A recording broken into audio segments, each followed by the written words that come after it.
இன்றைய ஆவிக்குரிய வார்த்தை ஆதியாகமம் 13:16. உன் சந்ததியை பூமியின் தூளைப் போல பெருகப் பண்ணுவேன். ஒருவன் பூமியின் தூளை எண்ணக்கூடுமானால் உன் சந்ததியும் எண்ணப்படும். இந்த வாக்குத்தத்த வசனம் ஆபிரகாமுக்கு ஏசப்பா அளிச்ச ஒரு வாக்குத்தத்த வசனம். பூமியின் தூளை எப்படி எண்ண முடியாதோ அந்த அளவுக்கு அவரோட சந்ததியை பெருக பண்ணுவேன்னு வாக்குத்தத்தம் பண்ணுறாரு.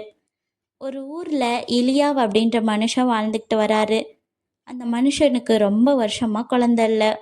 அந்த மனுஷனை அந்த ஊர் மக்கள் எல்லாரும் ரொம்ப பாவமாக பார்க்குறாங்க. ஒரு நாள் அந்த ஊருக்கு ஒரு பாஸ்டர் வராரு. அந்த பாஸ்டர் இலியாவ்கிட்ட சொல்கிறாரு, ஏசப்பா மேலே நம்பிக்கை வச்சு ஜெபம் பண்ணு, ஏசப்பா உன்னோட சந்ததியை பூமியின் தூளை போல் பெருக பண்ணுவார் அப்படின்னு சொல்கிறாரு. அந்த நாள்ல இருந்து இலியாவும் தினமும் ஜெபம் பண்ணுறாரு. ஒரு நாள் இலியாவுக்கு ஒரு ஆண் குழந்தை பிறக்குது.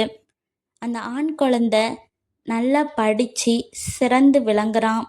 சமுதாயத்துக்கு பிரயோஜனம் உள்ளவனாக மாறுறான். அவனால் நிறைய மாணவர்கள் படிக்க முடியுது. நிறைய பேர் வேலைக்கு போகிறாங்க. வாழ்க்கையில் ஒரு உயர்வை அடைகிறாங்க. அந்த ஊர் மக்கள் எல்லாரும் இலியாவை பார்த்து சொல்கிறாங்க, உன்னோட சந்ததி எண்ண முடியாத அளவுக்கு வளர்ச்சியை கண்டிருக்கு அப்படின்னு சொல்கிறாங்க.